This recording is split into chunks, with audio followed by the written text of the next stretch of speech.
দুরারোগ্য ব্যাধিতে আক্রান্ত মায়ের সেবা যত্ন আর ওষুধ খাইয়েই দিন কাটছে ছোট্ট শিশু রিমির। মাকে বাঁচাতে নিজের শৈশবকে বিসর্জন দিয়ে অদম্য লড়াইয়ে নেমেছে 9 বছর বয়সী ছোট্ট এই শিশু। আমার আম্মু অসুস্থ, আমার আম্মু পেটে সারাদিন থাকার লাগে। ওষুধ খাওয়াই দিতে হয়, টাইম মতো ভাত খাওয়াই দিতে হয়, কাপড় ধুয়ে দিতে হয়, গোসল করাই দিতে হয়। বুকের অসহনীয় যন্ত্রণায় জীবন মৃত্যুর মাঝখানে দাঁড়িয়ে লড়ছেন অসহায় মা ফাতেমা। কিন্তু নিজের কষ্টের চেয়েও তাকে বেশি পোড়ায় 3 সন্তানের ভবিষ্যতের চিন্তা। আমার এই ব্রেস্ট ক্যান্সার হওয়ার পর থেকে আমার মেয়েরা খাওয়ার অভাবে সবকিছুর অভাবে আমার মেয়েরা অনেক কষ্টে আছে, কিন্তু পোলাপান তারা বুঝে না যে কষ্ট কারে কয়। অনেক আদর করে আমি মেয়ে করে আমি মানুষ করছিলাম। আমার বাচ্চা আমার কয়, আমি ছোট একটা মেয়ে আছে, আমার মেয়েরা যদি আমি বাবা মরে যাম, ও আমার কয় বাবা তুমি মরলে আমি মরে যাম।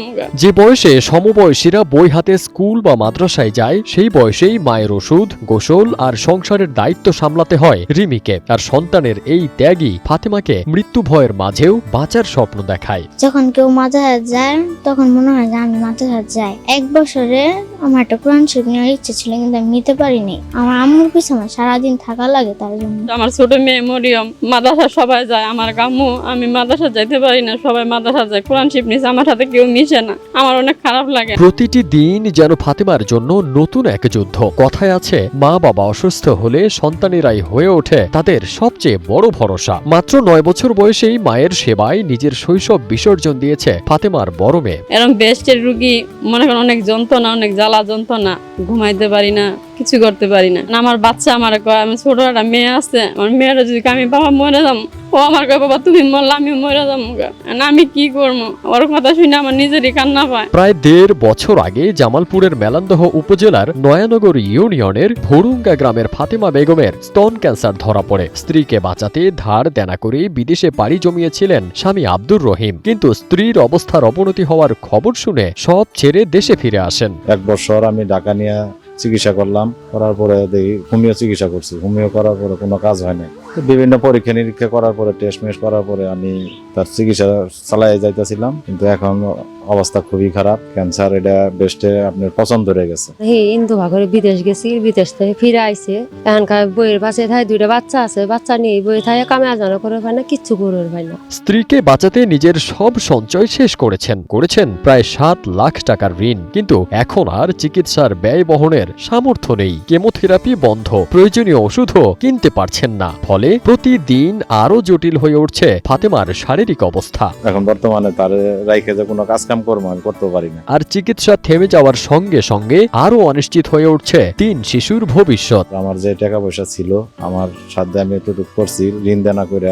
এখন বর্তমানে আমি আমার গার্জিয়ান বলতে এখন বর্তমানে কেউ নাই, আমার ভাইও নাই, বোনও নাই, আমার একটা বৃদ্ধ মা আছে। আমি এখন বর্তমানে অসহায় হয়ে পড়ছি। প্রতিবেশীরা যার যার সামর্থ্য অনুযায়ী পাশে দাঁড়িয়েছেন, কিন্তু দীর্ঘমেয়াদী ক্যান্সারের চিকিৎসার বিশাল ব্যয় বহন করা তাদের পক্ষেও সম্ভব নয়। আমরা এলাকাবাসী অনেক সহযোগিতা করছি, তাও আর কি ওরকম আর কি সাধ্য মতো হয় নাই। নিজের জীবন নিয়ে নয়, ফাতেমার সবচেয়ে বড় ভয় তার 3টি সন্তানকে মা হারা হয়ে বড় হতে হবে। আর সবচেয়ে বড় মেয়েটির কাঁধেও আরো বেড়ে যাবে সংসারের দায়। তাই শেষ আশ্রয় হিসেবে সমাজের বিত্তবান ও মানবিক মানুষের কাছে সহযোগিতার আবেদন জানিয়েছেন তিনি। প্রয়োজনীয় চিকিৎসা পেলে আবারও সুস্থ হয়ে সন্তানদের বুকে ফিরে যেতে চান এই অসহায় মা। সবার কাছে দোয়া চাই, দেশবাসীর কাছে সবাই আমার জন্য দোয়া করেন আর আমার সাহায্য করেন, যেন আমার সন্তানটা আমার বুকে থাকে। দেশবাসী যদি আপনার আমার পাশে দাঁড়াইতেন, তাহলে আমার হয়তো এই পরিবারটা, আমার বাচ্চার মা সুস্থ হইলে আমি স্বাভাবিক জীবনে ফিরত আসতে পারতাম। আমার একটা ছেলের বউ,